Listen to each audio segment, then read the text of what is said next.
Tonight on the MTN News. But we're going to do everything we can by providing a great experience.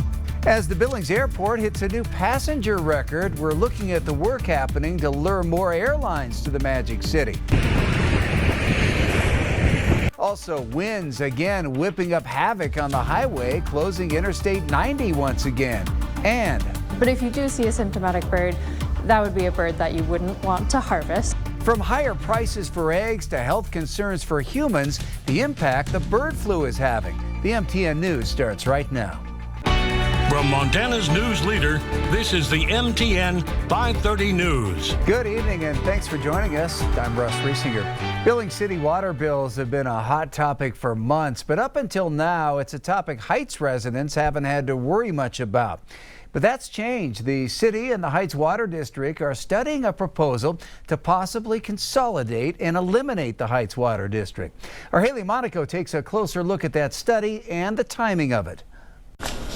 I was really confused about this bill. For over 60 years, Heights residents have received water bills from the Heights Water District, which is why Melissa Howie, who moved to the Heights in September, didn't understand how a City of Billings water bill was being delivered to her home. Nothing came through until last week. I got a bill for $257. In Howie's case, it wasn't a software mistake, but a human error. When we did the initial account setup, it was just clicked as a city resident versus a Heights Water District city resident, city utility user. The problem has been fixed and Howie's account has been credited. But in the future, Howie and the roughly 6,000 other Heights customers could get city bills, as the Heights Water District considers consolidating with the City of Billings. It is premature to say that it is happening. We are under the consideration whether we would consolidate or not. Right now, the idea is just being studied. The Water District has hired a third party to look into it, with a recommendation expected in June. Consolidation wasn't an option until 2023 when the law changed to allow the district to engage in the study. We finally were able to get a majority to say, you know, we can look at it. Is it good for the citizens of Billings?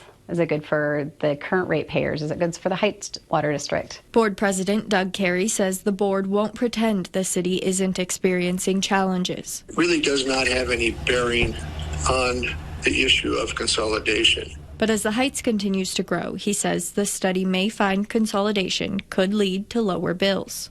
Right now, we buy our water from the city, so we do get billed for it. We watch our bills, and we have to pass that on to the customers. Both entities looking to do what's right for customers like Howie. I just think it's a poor idea for the Heights to consolidate with the city. Carey says the ultimate decision will be left up to the customers. In Billings, Haley Monaco, MTN News. Well, the wind bringing in some warmer temperatures, but also some havoc on the highways. Those high winds grinding traffic to a halt on Interstate 90. This photo of a semi on its side on I-90 just outside of Livingston, posted by the Park County Sheriff's Department this afternoon. That crashed, closed I-90 both ways. Then earlier this morning, the westbound lanes of the highway were also closed due to those strong winds that diverted traffic through town around a 7-mile stretch of interstate. MTN's Cassidy Powers has more from a very windy Livingston. As you can see with my crazy hair and the line of cars behind me, I-90 is closed by Livingston in both directions. But fortunately, truck drivers that pull off because of the wind, they have a safe place to stay. Right now, if you go out, everything is crazy. Look at the traffic. It's a traffic jam. It's like a parking lot. Moti Balyan is the owner of this one-stop shop, a diner, casino, gas station, and truck stop all rolled into one. But Moti is new here, hailing from Southern California. He's only been the owner for about a month and tells me this wind is like nothing he's ever experienced. We have a high-rise sign that is damaged by the winds. It's cracked. My canopy is also damaged by the winds. So wind is so crazy that it's damaging the structure of the gas station. Since Moti has moved to the Windy City, he says the highway has been closed down 3 times, which can be beneficial to his business, considering this truck stop is the first available pull-off after exiting I-90 eastbound. When there is a highway close, we have truck stop people They come and swing by and we let them park it. But Tuesday, according to our chief meteorologist Mike Hurd, winds were gusting from 60 to 70 miles per hour. As you can see, Megan, Elaine, and I almost being blown away. Wind caused one semi to tip over near exit 333 in Livingston, which led to the highway being closed down. Hours later, a line of cars bumper to bumper stuck in this windy traffic. Moti tells me he's had at least 20 trucks stay in his parking lot Tuesday, and many other travelers stopping into his shop. They are worried about their safety. They are worried about their health. So we ask them not to drive into this risky weather. Moti says as this closure continues and for any future closures, his one-stop shop is always open and ready to help. When they are so frustrated, they are tired. So we have nice clean restroom.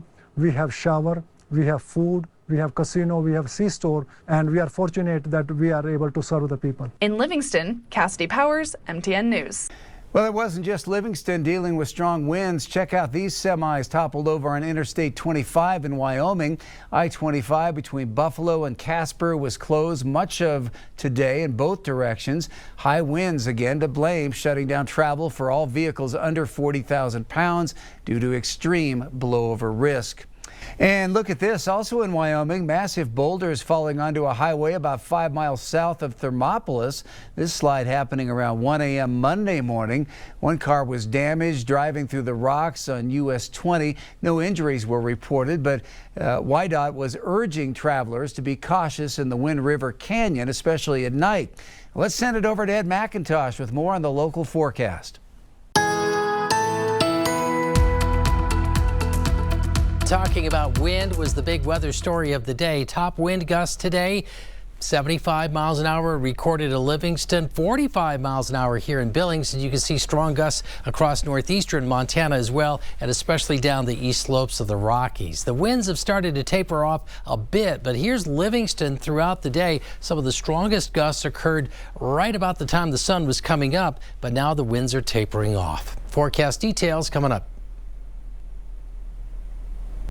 For the third session in a row, Montana lawmakers are considering a bill intended to allow the state to again administer the death penalty. A legislative committee heard a bill that would change the requirements for lethal injection with the goal of allowing the state to resume executions. This after a Helena judge ruled in 2015 that the state's current procedure for lethal injections wasn't in line with a law that requires an ultra-fast acting drug. State leaders have said they're unable to get drugs that meet the requirements. Opponents of the bill said the language is too broad and would open the door to new legal action every time the state tried a new method of lethal injection. Montana currently has 2 prisoners sentenced to death, one since 1983, the other since 1992. The last time the state executed a prisoner was in 2006. Billings Logan Airport saw a record number of travelers this past year, with more than 980,000 going through the gates. But Billings still lags behind other state airports when it comes to flight options. Tonight, Charlie Kleps has more on the efforts to change that. After what was a record-breaking year here at the Billings Airport in terms of travelers, Director Kevin Roach says they're still looking at ways to improve customers' experience.